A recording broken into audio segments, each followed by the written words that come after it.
Hello there, and welcome to Speaking of Our Words, radio programming that brings you the wide range of voices, stories, and forms of local writers, and offering you some insight into their creative process. My name is Dave Gourdoux. I'm a member of the Kenosha Writers Guild, and I am your host. We have a full house today, so why don't we just get started right away. Our first reader is new to this program. So, Dawn Kist. Dawn, what do you have for us today? All right, I've got 4 pieces. The first 2 are going into the Kenosha Writers Group anthology that is currently in development. And this first piece and the last 2 are also part of the book that I'm writing. It's a poetry book called Riding the Wave, and it's Riding the Wave of Life. And it's going to include poetry and art. Great. So take it away. All right, thank you. The first poem is called Between Heaven and Hell. I rise to the patter of rain, don my robe and pause. A view of nature captures me. I watch in amusement. Birds gather in the dogwood, a sanctuary under the eave. Some are frisky and playful, others just watch and chatter. I meander about room to room, look at all that needs to be done. A mental list starts to form. Warm breakfast makes the top. In the kitchen, I mull over selections. It's buttered toast with cinnamon and a mug of hot coffee. One thing off my list. Beyond these walls, life's not bothered by the weather. I can't help but observe this dance of nature. Morning doves search the grass for seeds dropped from the feeder. A chipmunk rushes and joins in, side by side without competition. A squirrel finds a walnut, digs in several spots, finally hiding its treasure. I'm curious how it will find it later. Rain beads collect on my fern, drops linger on its tips. The leaves wave farewell as droplets release to the ground. I sip on my hazelnut coffee, somewhat sweet, somewhat creamy. Stare out my window, in no hurry to start my list. The misty air is heavy, the weight of life is too. The past week has been trying, a place I don't want to dwell. A young man I care about attempted to end his life. His future unknown and irresolute. I feel helpless and torn. Yesterday, I was informed of 2 deaths. One I knew, the other I knew of. A hole left in the hearts of many. Their grief also touches me. I sense the shifts of change, seen and unseen, whirling, unsettling yet needed. For time, life, even death has no stillness. I know life is not easy, but I know it need not be hard. I ponder the reality that we evade, that to exist is to know both. Safe in my keep I sit, sipping my lukewarm coffee, numb in the middle, between hopeful and hopeless.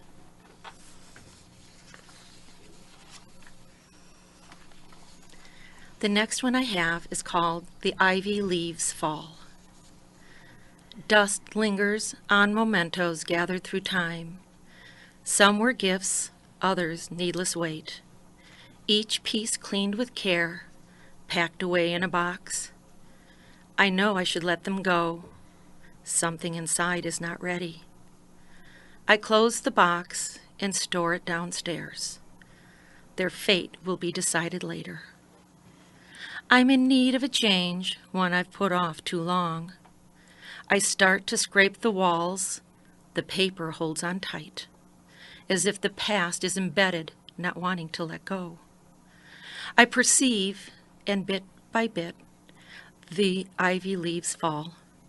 Their fragments drift down, cover the floor.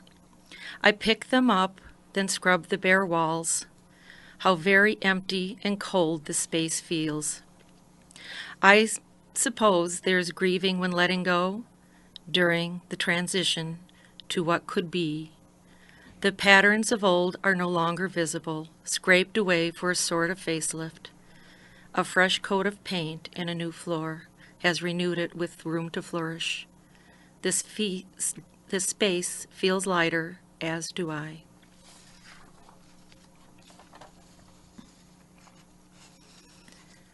The next one's called Damaged. Shattered, scattered, no longer complete. Worn, torn, ripped at the seams. Fractured, broken, cracks all around. Faded, jaded, dull, and worn down. Mended, sewn, repaired with care. Glued, fixed, healed on a prayer. And my last selection is Danced with the Night. I've danced with the night. What does that mean? It hugged me and held me. It was so serene. I saw its beauty in the moon and the stars. Their delicate twinkle I felt in my heart. The night has its rhythms, and opus filled the air. I moved and swayed as if I hadn't a care. For life was simple, if just for a time. I've danced with the night, if only in my mind. Thank you. Those are very nice. That was Dawn Kist, and you were listening to Speaking of Our Words. Next up, we have Gretchen Kitzman. What do you have for us today, Gretchen? I have two poems that are going to be in the Kenosha Writers Guild anthology also. The first one is called Black Dress.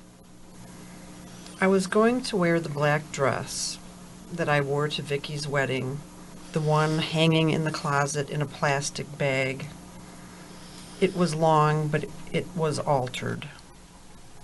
When I found out you had died on Wednesday at 4 a.m. in the morning on 4/6/16, 8 months to the day before your 72nd birthday, I was counting on coming to your funeral.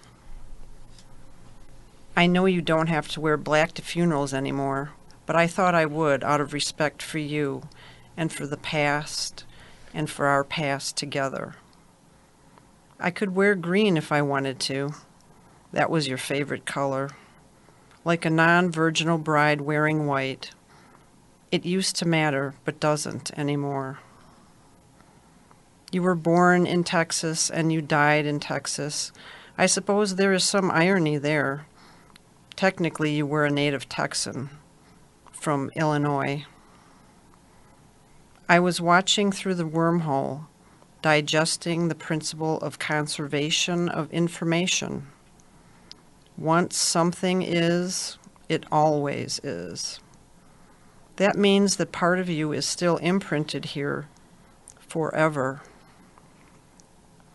I guess that would mean that there is never total destruction on any level, because nothing can ever be totally destroyed. I send you loving kindness in my meditation circle of impermanence. I sent it out to you in the universe, where there are also black holes of matter. Although you are still here with me, I cannot feel your presence. I can hear your laughter echoing in my mind, while your kindness is still touching my heart. The second poem is called Day in a Nutshell. Getting up to start my day, I am showered in positive affirmations. I drive to the healing place where I am enlightened and fed. I see the farm where they reclaim barnwood driving home and contemplate the reclaiming of my soul's desire, going back to the everyday world of chiropractic adjustments to make the energy flow. A squirrel comes up to the screen door, carrying a walnut in its mouth. I yell at him, questioning what he is doing. He stops to ponder it. Walgreens is a never-ending test in patience, but I try to bide my time well enough before I call the pharmacy manager to inform her about the sarcastic customer service I receive. More time spent on the phone when I am home, complaining to the hospice rep and nurse manager about things no one wants to acknowledge. in case I file a complaint with the state licensing board. My lapis lazuli bracelet encourages me to have clearer communication of anger. The physical and celestial kingdoms must be connecting, whilst an archangel is watching over me. I sit in the great room of the community-based residential facility that my mom now bides her time in, looking at pictures from 15 years ago, reading Helen Keller's memoir aloud to an audience of one. Garlic buttered fish, baked red potato, and salad for dinner. My guinea pig eats grass in the backyard. The deer ate most of my tomatoes last night. Mint chocolate chip frozen yogurt is my dessert. Taking a walk around Lake Geneva at dusk, the town is alive with motion and sound. The moon basks over the water, split completely in half. Cat Stevens sings to me on the drive back home. Praying rosaries at the kitchen table is always the end of my day.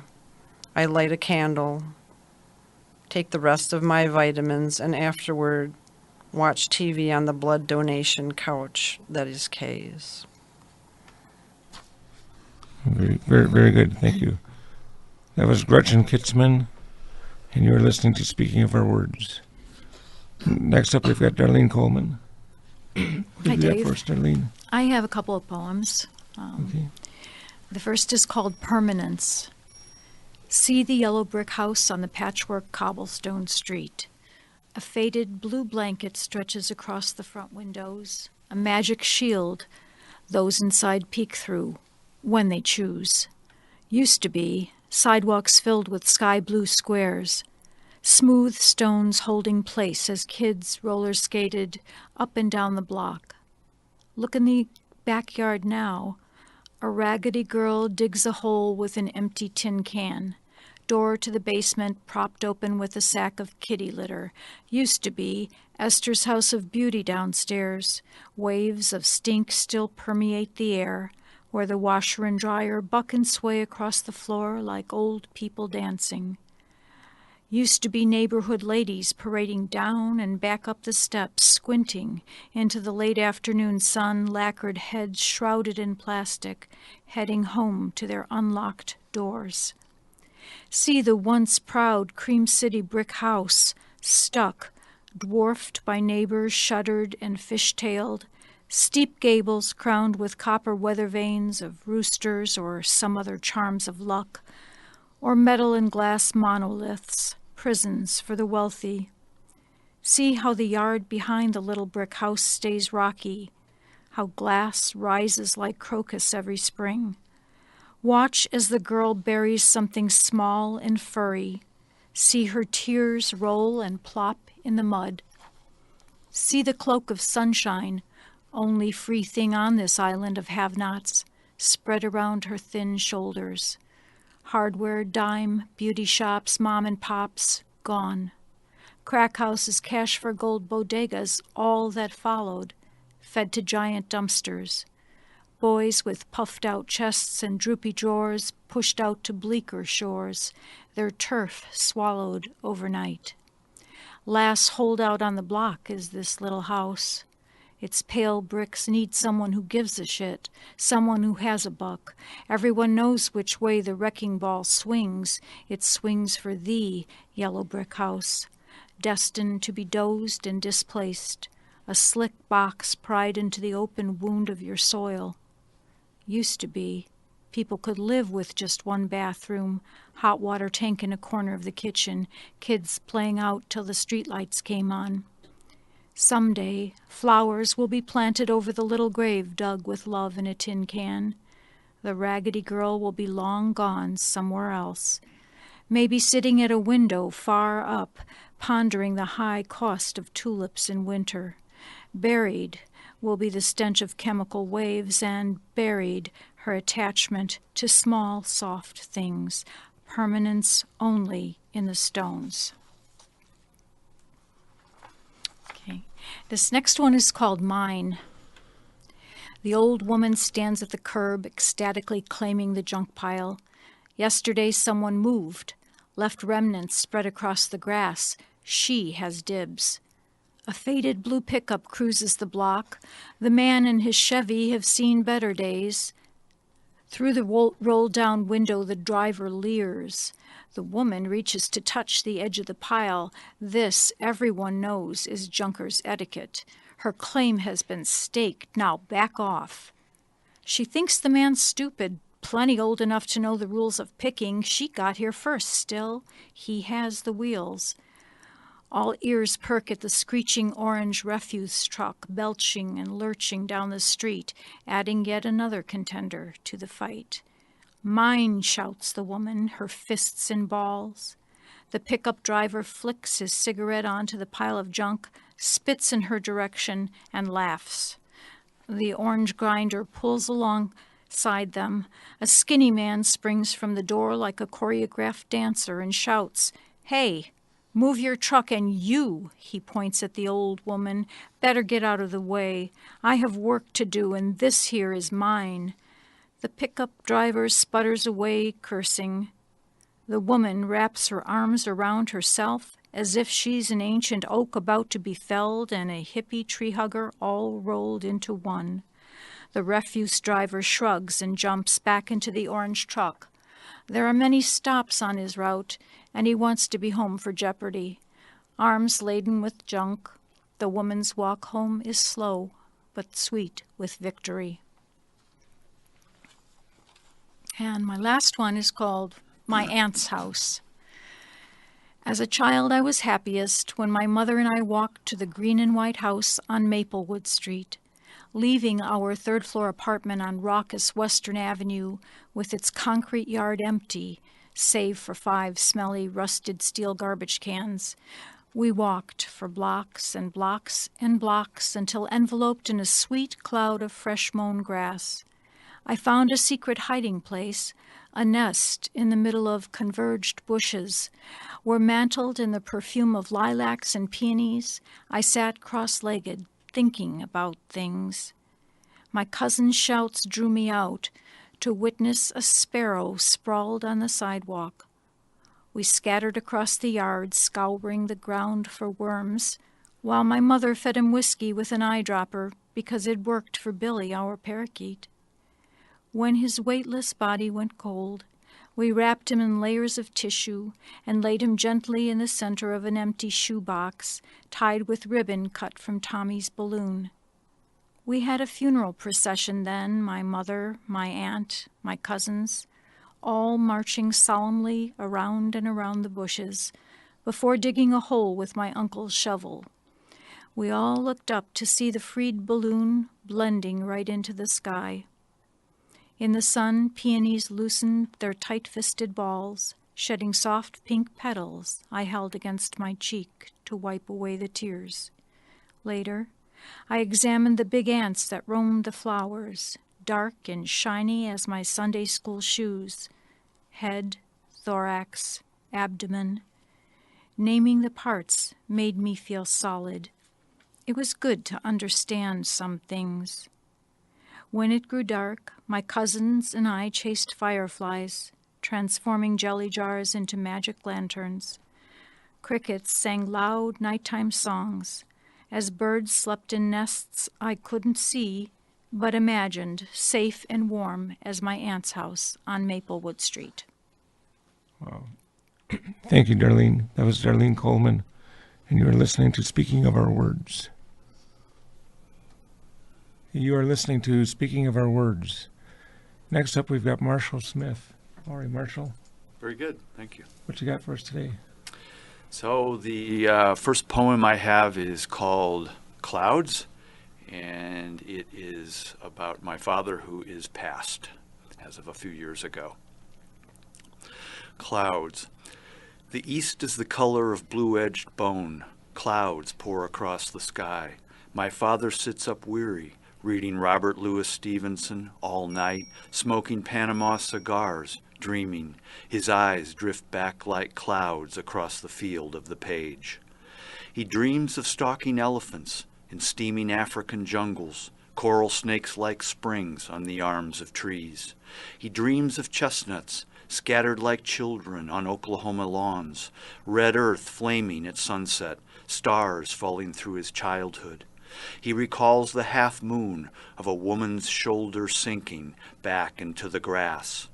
He dreams of sailing alone around the world, one small stone deep into his hand. And he dreams of mirrors on the walls of French restaurants where he saw himself once, frozen for a moment in a white shirt. He goes to work sleepless the day of this morning, drags a worn brown briefcase aboard a train, rushes from the blurred platform where it seems for a moment he still stands, watching the blur of the train. From a tall office window, he looks out across the lake to where there used to be pirates, where there used to be an island, and he lights a cigar and lets clouds sail from his lips. Below his feet, the Chicago River is green.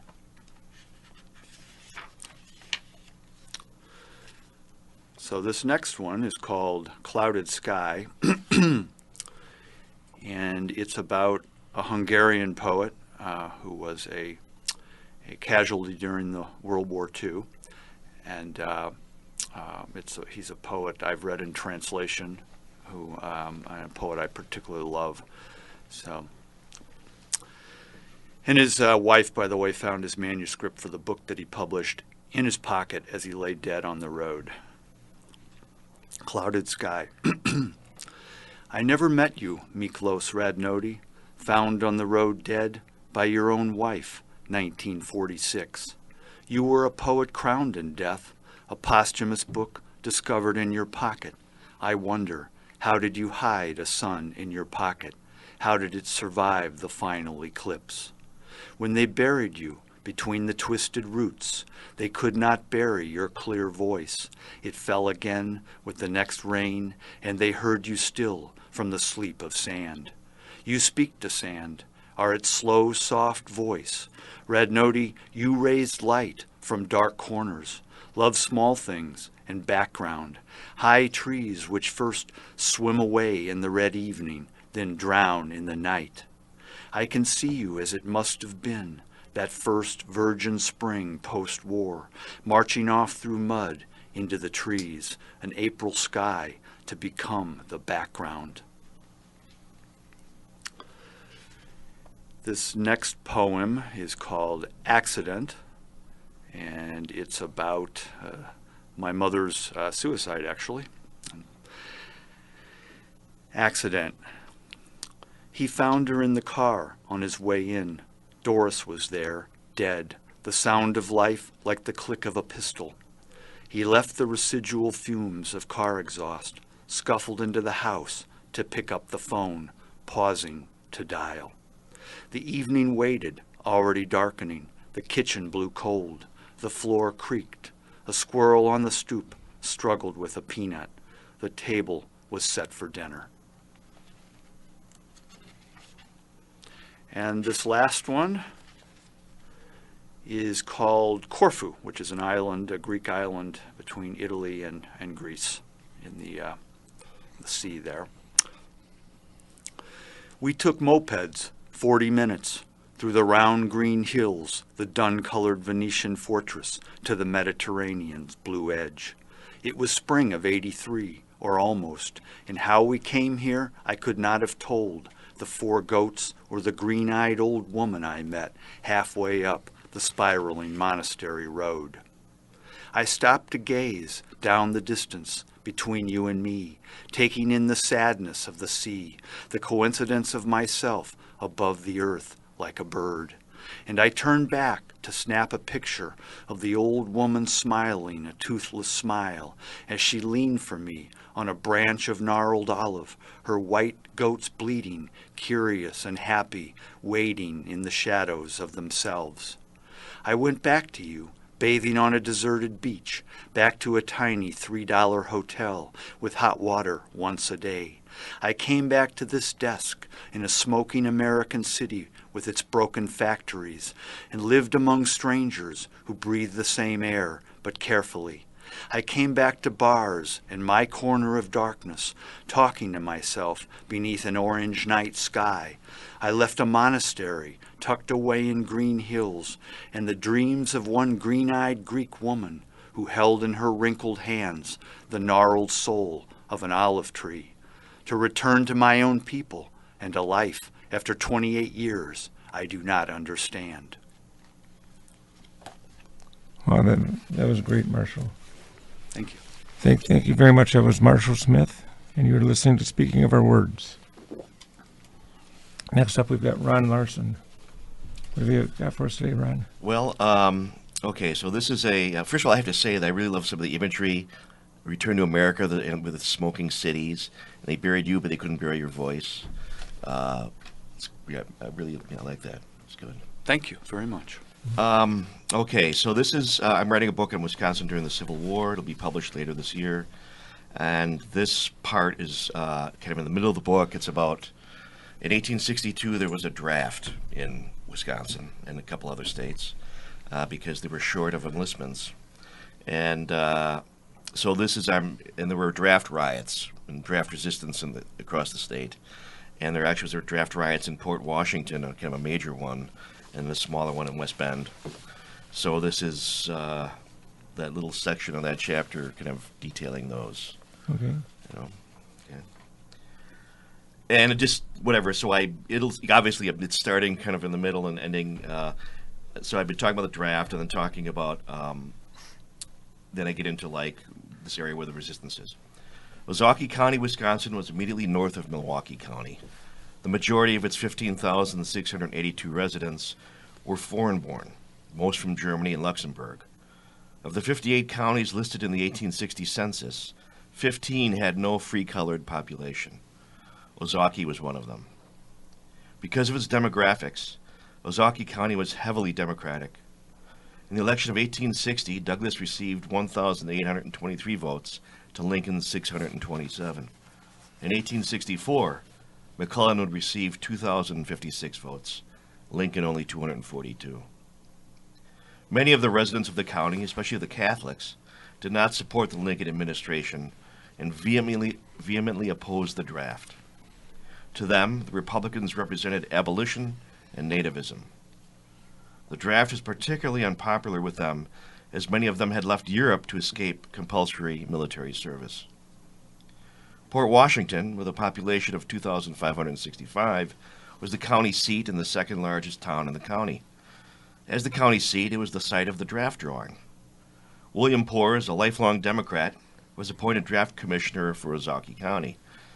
Aware of a local group organized to disrupt the draft, he thought it was, quote, safe for him to serve as commissioner because he had recently been elected district attorney. The day before the draft was to take place, his life was threatened, in case he should commence the draft. He decided to go forward, as he said, inasmuch as his honor was involved, and it was his duty to attend to it. On Monday, November 10th, 1862, Poores, accompanied by Sheriff Jacob Bosler and a crowd of about 1,000 men, women, and children, went to the courthouse to begin the draft. He stood on top of the table with the draft box and asked the crowd, armed with clubs, rocks, and farming implements, to stand back so they could see that the draft was conducted properly. The crowd rushed him. They destroyed the draft box, grabbed Poores, dragged him to the door of the courthouse, and threw him down the steps. The sheriff, who had warded off a good many blows to Poores, urged him to fly for his life. As he ran, Poores was pelted with rocks, one hitting him in the head above the temple, knocking him down. He got up and ran to the post office, where he hid in the cellar. The mob followed, but the post office clerk locked the door and told him that Poores was not there. They returned to the courthouse, destroyed the draft lists, then destroyed a steam-powered grist mill that produced 12,000 barrels of flour a year because it was owned by Julius Tomlinson, an abolitionist. The mob then went to Poores' house, where they tore down the fences, destroyed fruit trees, and ransacked the interior, smashing windows, furniture, and taking gold and jewelry. Poores' wife and child fled to a neighbor's house moments before the mob arrived. Afterward, the rioters ransacked the Freemason Lodge and 4 more houses of Republicans, 3 of whom were also Masons, and assaulted numerous people. The anti-draft rioters considered Freemasons in league with Republicans to rig the draft against Catholics and Democrats. Hundreds took part in the rioting throughout the day. After the mob left the post office, Pores climbed into a carriage driven by a friend and fled to Milwaukee, where he spread the alarm of what had happened. That night, the rioters barricaded the streets with kegs of beer. Word of the riot reached Governor Salomon in Madison. On the afternoon of the next day, he ordered Colonel James Lewis, the commander of the 28th Wisconsin Infantry, to put his troops on steamers and quell the riot in Port Washington. The 28th Infantry, recruited from Waukesha and Walworth counties, was a newly organized regiment, having been mustered in on October 14, 1862. By midnight, 8 companies of the 28th, accompanied by State Provost Marshal McIndoe, were on steamers heading north. Colonel Lewis landed some of his troops south of Port Washington, ordering them to march so as to surround the town and cut off escape routes. The rest landed at the pier without incident. Colonel Lewis and McIndoe reoccupied the courthouse and began making arrests. Citizens who had not taken part in the riot identified those who had.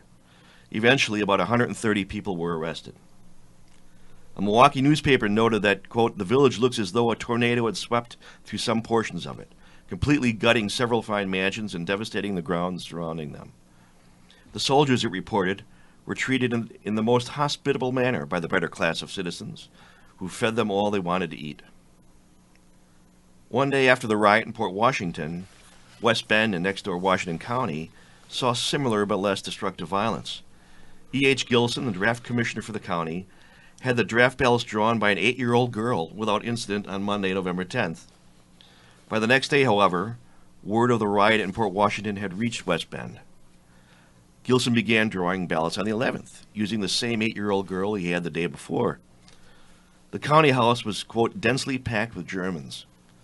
After finishing the drawing for Trenton, Wisconsin, the crowd broke out into unearthly howls. It was a signal to get violent. Sheriff Weimer spoke in German, trying to calm the crowd, but to no avail. Weimer hurriedly whispered to Gilson, "For God's sake, get out of the courthouse as soon as possible." Taking the little girl, who was frightened nearly out of her senses, Gilson fled the courthouse. He was overtaken by the several dozen of the mob who had assaulted him, grabbed him by the throat, and hitting him with a heavy stone, quote, the size of a man's 2 fists on his right side. Gilson eventually escaped, making his way to Hartford, where he took a train to Milwaukee. A half-dozen companies of the 30th Wisconsin Infantry were sent to West Bend on November 22nd, and the draft for that county was completed on the 24th by Gilson and Provost Marshal McIndoe. The 30th Infantry, like the 28th, was a new regiment mustered in on October 21st. It would spend much of its first year and a half in service in Wisconsin, providing security for draft operations. There you go. Very interesting. Wow. It's a piece of local history that I'd never even heard of before. Yeah, I know. It was news to me, too, when I did the research. You know, they know about it in Port Washington, though. I'll bet they do. Pretty incredible. Okay, thank you, Ron Larson. You are listening to Speaking of Our Words. Next up, we have Steve Hugener. Hugener, I was close. What have you got for us today, Steve? Thanks, Dave. This is a story called Cupid's Knife. It's a short story. And I must say the poems that I heard today were so moving and rather heavy. This is neither moving nor heavy, I hope. It's a story I wrote in a supermarket about a month ago, and part of a collection of short stories regarding a character whose name is Jack, but he's not the Jack who's in the studio with us today. Cupid's Knife. Maybe we all knew, unconsciously or otherwise, that 6th grade would be the final year in which we were forced to exchange Valentine's Day cards with classmates who may have been friends, rivals, enemies, idols, crushes, non-persons, or afterthoughts. It was February 13th, so I dumped the assorted Valentine's Day cards on the kitchen table to survey the options. Each card depicted a cartoon animal engaged in some activity and a heart. From the den, I could hear the blare of a wrestling match. Baron von Raschke was applying the sleeper grip to some victim, and there was pounding of the canvas, perhaps by the referee or perhaps by the flailing recipient of the claw. My brother shouted to me from the den couch, "Jack, bring me a bowl of chips." I ignored this. There was serious business in front of me. On the table, in this pile, lay the card which I would use to communicate my casual admiration to Becky Armbruster. With one animal image and a few words, I would convey confidence, humility, humor, devotion, and a cool indifference to rejection. A quick glance at the options, but it was overwhelming. Better to start with the easiest selections and work my way up to the most difficult. The company responsible for these Valentine's Day cards demonstrated an extraordinary awareness of the demographic variables within a 6th grade class, and I fell into my standard selection patterns. Using the printed roster of my classmates' names, I wrote the names of the most unpleasant kids on the cards depicting reptiles and amphibians, a lunging snake for Peter Rickard, who I was certain had stolen my eraser, a muddy salamander for Janet Chamberlain, who had never spoken to me in 6 years, etc. The boys who I still hoped to somehow befriend received my favorite cards. A skateboarding raccoon for Derek Rodriguez, a cigarette-smoking sunglass jaguar for Omar Yossarian, who dominated all our dodgeball matches with throws that knocked you unconscious. Each year, I reserved a line card for Tommy Schmidt, the playground tyrant whose whims and utterances determined my physical health every weekday. But I set aside all dogs, cats, and talking birds for Becky Armbruster, and eventually I reached the time of choosing. Should the card represent Becky's charm and stature, or should it stand for my own qualities of understated athleticism and rakish charisma? It was impossible to decide. Could I label 2 cards for her? That would be unprecedented, stupid, desperate. I held my breath and selected the carefree pink poodle, driving a tidy convertible sports car and wearing ribbons that, like her ears, trailed her in the wind. On the back, I wrote a personalized note. Happy Valentine's Day and stay cool. Jack. I stared at the note and admired the cleverness. The wind was keeping the poodle literally cool, and I thought that Becky was cool.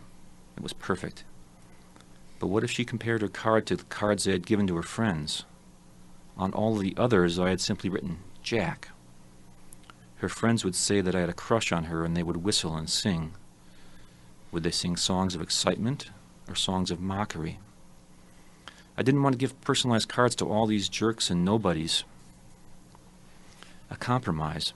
I would add a small degree of personalization, Happy Valentine's Day, only to the cards of the 4 or 5 girls who would be most likely to compare cards with Becky. She would know that I was personalizing as a standard practice, but she would recognize that I had personalized hers the most. At class the next day, kids held their completed cards in shoe boxes on their desks, and the plan was for an orderly ceremony in which we would remove the cards from our own boxes and distribute them one by one to the boxes of our classmates. But Mrs. Dalrymple ran along with her rambling, pointless lecture regarding the outcome of the American Revolution, as if we didn't know, and at the end of the school day we were forced to race around the classroom, dropping the appropriate Valentine's Day cards into the shoe boxes on each other's desks. Then we were rushed off to the school bus. But despite all the havoc, I was certain that I had placed the critical card in Becky Armbruster's shoebox. On the bus ride home, I sat next to my best friend, Richard Renzi. Richard was heavy and pensive and a bit antisocial, and he never put much stock in special occasions like Valentine's Day. Becky rode the same bus, only 2 rows ahead of us. She sat next to her best friend, Becky E. Roberts. There were so many Beckys that Becky E. had changed the spelling of her first name in order to separate herself from the crowd. I knew there should be only 24 cards in my box, and only one that I wanted to read. I didn't want Richard to see that I was anxious. I said, "Richard, aren't you going to open your Valentine's Day box?" "I don't know," said Richard. "Maybe, maybe not." "Go ahead. You open yours, and then I'll open mine." "I guess," said Richard. Richard opened the box. The first card was from Eric Ferguson, an elephant. The second card was from Elizabeth Went, a walrus. I looked in his box. Every card. 2 or 3 hippos, 4 or 5 elephants, a couple of pigs. What kind of monsters were these people who called themselves our friends? I lifted the lid of my box to speed through my cards for the one from Becky. A mongoose from somebody, a weasel from somebody, a rat from somebody else. Where was the card from Becky? I started from the top. 1 from Omar, 1 from Becky E., 1 from Tommy. I heard giggling from 2 rows ahead. Was it Becky E.? Was she singing? Was it mockery? Very, very good. A weasel, a rat, and one of the ones. Yeah, something else unsavory. I think it Yeah. was a mongoose, maybe. Yeah, that's what it was. I like the rakish charisma. Mm-hmm. That's what I'm going for. Mm-hmm. Understated athleticism and rigorous. Right. Yeah, this fellow's only in 6th grade, so he's shooting high. Wow. Okay, thank you, Steve Hugener, right? Hugener. Hugener. I knew I'd butcher it. Mm-hmm. You're listening to Speaking of Our Words. You're listening to Speaking of Our Words. Next up, we've got TJ Morris. TJ, what do you have for us today? Hi, Dave. Today I have a excerpt from my book in progress, which is a sequel to my book Blood is Thicker Than Color. I'm a historical fiction writer, so it's a historical fiction piece. And this particular piece is from the 1935. So Yeah, here we great. go. It was Christmas Eve, 1935. James decided that he would do a little gambling. He didn't have enough money to get all 4 of his boys something for Christmas, but he was feeling lucky. When he got to the tavern down in the heart of Black Hawk, it was full of folks and the holiday spirit. Booze was flowing strong in the establishment, and the regular patrons were in full force. Black Hawk, Mississippi was a small community made up of mostly hills, which were called beats. The beats told where you lived in the hills. Beat 1, beat 2, and so forth. He saw a lot of folks from beat 2. James knew just about everyone in the tavern, and the faces that he didn't recognize, he assumed were folks visiting for the holiday or from Greenwood. He nodded his head at a few folks, got a drink from the bar, and proceeded to the room in the back. This is where the gambling was going on. He infused himself into a dice game. There were 6 players involved in this crap game, and this made him number 7. 2 tables of poker were also being played in this room, but James wasn't a card player. When it was James's turn to roll the dice, he rolled and won on the first throw. It was his lucky day. The holiday spirit started to flow through his body. He smiled and thought maybe his children just might get something for Christmas. It was still early in the day. If he could win enough money, there was still time to pick them up some toys. He was planning to visit Miss Ruby's. This was a home store right there in Black Hawk, and Miss Ruby always stayed open late on Christmas Eve, just for folks like James. James blew on the dice as he made his next roll and said, "Come on, bring it on home. Treat me right, treat me right." Well, there were a few fellows there. One was named Willie in the game. He wasn't too happy about starting to lose his money to James. James was left-handed, and his hand was on fire. This is the hand that he threw the dice with. He continued winning that night. The more James won, the angrier Willie became. His face sagged, his forehead got wrinkled, and his lips stuck out like he was eating sour candy. Willie started making grunt noises. Then he voiced, "Think he double-crossing us." James pulled himself in a straight upright position. "Ain't doing no double-crossing." He showed the players the dice in his hand. The other fellows looked at the 2 of them, trying to figure out if there was some truth to what Willie had stated. James called out to one of the workers, "Give us a fresh pair of dice." A gentleman with about 5 feet, 9 inches tall, a thick salt and pepper mustache, and gray-haired temples brought them a fresh pair of dice. James and Willie knew each other, but they weren't friends. Actually, James had stolen Willie's girlfriend back when they were teenagers. Willie had never gotten over this and hated James. Willie thought James was just another one of those light-skinned fellows that always got the ladies. He disliked James with a passion. James's winning streak continued, and he just about cleaned everyone out of cash when he decided to leave. The day was slipping away, and James still needed to get something for his boys. He politely said his goodbyes by buying a round of hooch before he left. He proceeded toward the door and was feeling damn right good with a pocket full of money. James was smiling and whistling as he exited the tavern. He was on his way to see Miss Ruby to get some toys for his boys. She sold them at a fair price, and he wouldn't have to get a ride into Greenwood. Willie came out of the tavern, right behind James, with a vengeance. But James didn't notice him. He was in a state of euphoria. Willie made it a point of walking lightly so that James wouldn't hear him. Willie had lost his Christmas money. The street was quiet. Folks were either somewhere inside celebrating or making preparations for a festive meal. The sun had set, and it was pretty dark out there on them country roads in Black Hawk.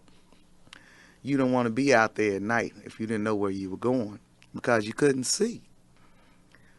Willie slithered up behind James with his switchblade in hand. He reached around, slashed James' throat, and he fell to the ground. He stole his money and ran off. Willie left James there to bleed out and die. James died that Christmas Eve, 1935, right there, not far from the tavern. A lady found James's body about 45 minutes later, and as she was on her way into the tavern to drag her husband out of there. Sheriff Rogers was notified and came to the crime scene. He knew James was one of those Brewer fellows and where he lived. The next day, Sheriff Rogers went to James's home. It was early on Christmas Day. James's wife had gotten up early. She had been worried about James. It wasn't like him not to come home. She knew that finances weren't right, and she figured James was out trying to get some gifts for the boys. Sheriff Rogers knocked on the door. Stevana answered, with the boys at her side. "Well there, Sheriff. Mighty surprised to see you on this Christmas morning. What can we do for you this morning?" This was a sad Christmas for the Burrow family. The sheriff removed his hat and held it in one hand. And in an earnest voice he said, "Can I speak with you in private, miss?" Stevana sent the boys to the back of the house. "Sorry, ma'am, but I'm pretty sure we found your husband last night.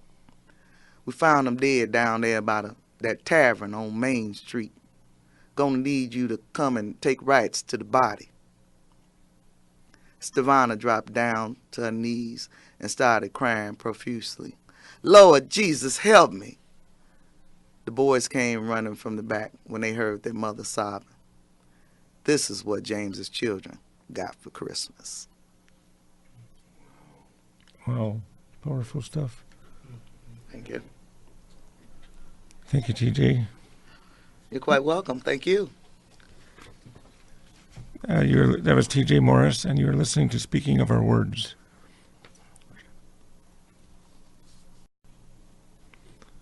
Okay, the next piece we have is from the regular contributor, Richard Bell, who couldn't be here today, so I'll try my hand at reading it.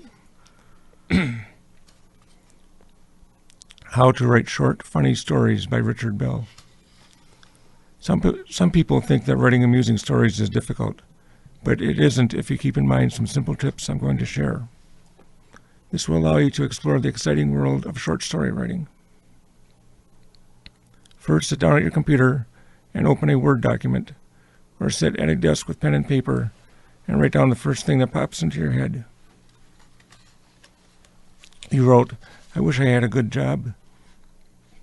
Now underneath, write something else like, "The dog jumped over the red umbrella chair and caught the taco in his mouth." Now think about what you just did. You're trying to go in too many directions at once. Cross out your second line and rewrite the first line, but change it slightly, like, "My trailer began to smoke and then the dog ran out to the street." Now you're getting somewhere.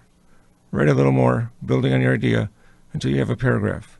Now read it to yourself and ask, is it funny? Doesn't matter, that can be fixed later. Think of an uncommon name, like Melvin or Myrtle. Now take the dog and throw something unexpected into the situation, such as, he was appointed to be chief librarian of a small island nation on the other side of the world. What were his thoughts and feelings? Write that down, and then describe what he was wearing, including a hat.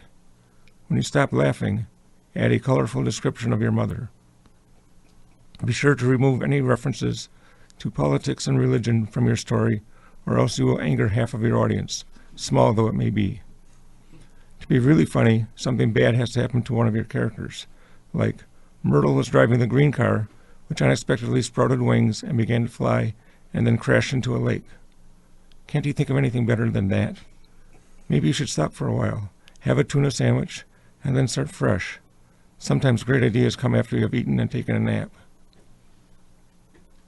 Talking animals are always popular, especially if they learn a painful lesson and change their ways, because people will identify with that.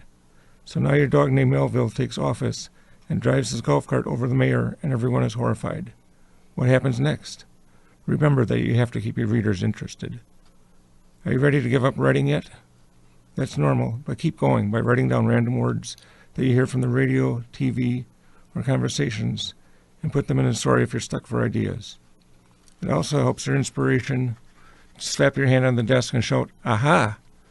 And if there are other people nearby, glare at them as if they are holding you back and ask them to leave for a while. If you like, add a bunch of cuss words into your story, because today that passes as humor, because it is unexpected and substitutes for real thought, because it engages the emotions. Don't have too many minor characters, because they are hard to keep track of, and no one really cares. Now add in a misunderstanding between two of your characters, such as Elmer thought Doris was from another planet. Finally, give it a funny and unexpected conclusion by tying everything together, perhaps adding an unexpected twist, like a long-lost lover or more people getting hurt. And do a spell check. Then give it a catchy title like, "You're going bald, eh? What the heck were you thinking? Start over." That was Richard Bell. There's something not normal about Richard Bell's mind. There's, yeah, I think that's been established for a long time now. Thank goodness for his abnormalities. Yeah, though. yeah. Okay, you're listening to Speaking of Our Words, and okay, so last and least in this case, we have myself, Dave Gourdoux, with, I'm going to read an excerpt from my second novel, which I just finished the first draft on.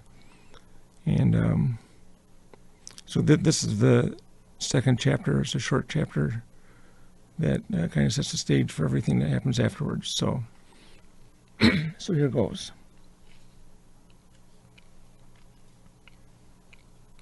The thing I always remember first is the ancient oak tree that towered over the others, its trunk thick and twisted, its bark gnarled and dark gray. It marked the eastern edge of the small woods that stood like a mirage, an oasis of trees in the middle of an unending desert of corn. They stretched out to the horizon, the cornfields did, and they blanketed gentle rolling hills, enormous even against the endless midday sky. Tom Musgrave and I would walk the western edge of Miller's Field on the way to and from the new middle school on the south side of town. I don't know why, on the gray afternoon in mid-October of 1970, we ended up in the woods in the center of the cornfield, why we'd veered so far out of our way home. I don't remember us walking through the tall yellowish-brown corn stalks to get there, but I remember that they hadn't been cut yet. As we entered the trees, two crows flew out from the other end about 15 yards away. They were close enough you could hear their wings. One of them cawed, long and shrill in the cool late afternoon.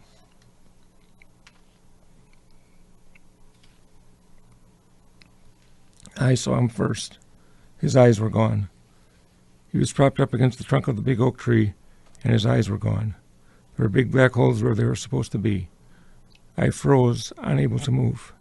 Tom behind me asked, "What's the matter?" and didn't even get matter out of his mouth when he froze too, when he saw the body in the filling station jacket with the name Sam printed in dark blue letters and a white circle in the otherwise blue jacket. His eyes were gone. "That's Sam Richter's jacket," Tom said, "from the Sinclair station." Sinclair was a chain of gas stations back then, like BP or Citgo nowadays. Their logo, the symbol printed on their signs, was a green dinosaur, a brontosaurus. Sam worked there. His dad owned the place. It was in the days when filling stations still had attendants who would come out and pump your gas for you. You'd pull in, the bells would ring ding ding, and Sam would come out. Sam Richter was only a couple of years out of high school. I remembered him as the starting forward on the basketball team that went to the conference finals in 1969. Tom's brother, Jim, was on the team too. In fact, Jim was the leading scorer. The dead body didn't look like Sam, but it was definitely Sam's jacket. Whoever he used to be, now he was dead, in the woods in the middle of the cornfields, leaning against the big old oak tree, and his eyes were gone. "Look," Tom said. "Look at his chest." A hole had been blown through it, a big red hole. Tom noticed it first. I was still looking at his eyes, rather at the dark holes where his eyes used to be. They were gone. "That's not Sam," Tom said. "Holy shit, Mary Mother of God." This was something we'd heard his mom say all the time. It sounded weird coming from Tom. Somebody shot him. I couldn't think of anything to say. I was only half hearing Tom. His words were just sounds. There was a distance to them, like the sound of the breeze through the cornstalks, or the continued cawing of the crows. I was still looking at the holes, the empty black spaces where the eyes used to be, and a parade of images. A crow taking off airborne from the woods, a green brontosaurus, a basketball game in a crowded high school gymnasium, a rifle blasting. All rushed to my mind but couldn't penetrate, bounced off my consciousness like raindrops tapping on a window, none of them able to supplant the black emptiness of the body's eyeless gaze. He was staring at me. The black holes met my eyes. I knew that somehow he could see, not like everyday seeing, but he could see past what was in front of him. He could see past my eyes into my soul, into my very being and beyond, and the blackness of his barren eye sockets recognized in that unending destination, the same dark emptiness. "This is bad. This is really bad," I heard Tom say. "We've got to get out of here." He turned to leave. I just stood there, unable to move. Tom said, "Come on, Jack, let's go." I still didn't move. "Jack! Jack!" Tom was yelling out, trying to get my attention. Finally, I turned and looked at him. I could feel the tears staining my eyes. "Jack, come on," Tom was saying, softer now. "We've got to get out of here." His voice was delicate, his eyebrows furrowed. He was looking at me like someone would look at a shell-shocked soldier. "We've got to go home now." I felt myself nodding my head, and I saw Tom turn and start heading for the corn. As he turned back to look at me, I could feel myself start to move, my feet and legs unthawing. I could see Tom moving in the space between the rows of corn. I was close behind him. I could see him in his plaid jacket, but I could also still see the holes. It was as if I was watching Tom, as if I was seeing everything, the stiff and rigid and weathered corn stalks, the brown dirt, the gray sky, from behind the bottomless pits of those empty eye sockets. The cool breeze, the fresh autumn air, was in our faces as we made our way through the corn. I could feel it moving in and behind and through the spaces where my eyes used to be. "When we get to your house, we got to tell your mom," Tom was saying. "We'll tell her she has to call the police, okay?" "Okay," I mumbled. We made it to the northern end of the cornfield, finally exiting the cornstalks. A slight ditch of deep green grass separated the corn from the gravel shoulder and then the fading black pavement of Highway 17. We were 2 blocks from my house. Before we got to the highway, I stopped. "Tom," I said. Tom stopped and looked back at me. "What?" "I'm scared." I could feel the tears rising behind my eyes, and I knew I was going to cry. Crying was the last thing any 7th grade boy would ever want his best friend to see. But part of me didn't care. This was different. This was big. This was bad. "I know, Jack," Tom said. His voice was soft again. "I'm scared, too." And then the tears came. There was no point in trying to contain them. They came from deep down. They were wet and sloppy, from inside of me, and they rushed out from behind my eyes. But that was it. They couldn't have come from behind my eyes, because now I knew, the body told me. Now I knew that behind my eyes there was nothing but nothing. Wherever the tears came from, crying wasn't going to change anything. I knew that, but I kept on crying anyway. I don't know why. That was very good, Dave. Thanks for being our host. I loved your story, and I look forward to more of those. Thank you. No, thanks. Okay, this show is a production of the Kenosha Writers Guild. If you have any questions or comments or wish to participate on this program, please visit KenoshaWritersGuild.com and come to one of our meetings. Please visit the Facebook and YouTube pages for the show, Speaking of Our Words, and feel free to leave a comment. Thanks to Dave Cole and WGTD, Steve Brown and Nita Hunter, our engineer Troy McDonald, Lisa Domowicz-Kless, and the Kenosha Writers Guild. Thank you very much to all of our guests. Dawn Kist, Gretchen Kitzman, Darleen Colman, Steve Hugener, Marshall Smith, Ron Larson, T.J. Morris, and Richard Bell. This is Dave Gourdoux, and the world needs your stories. We will see you again. Thanks for listening.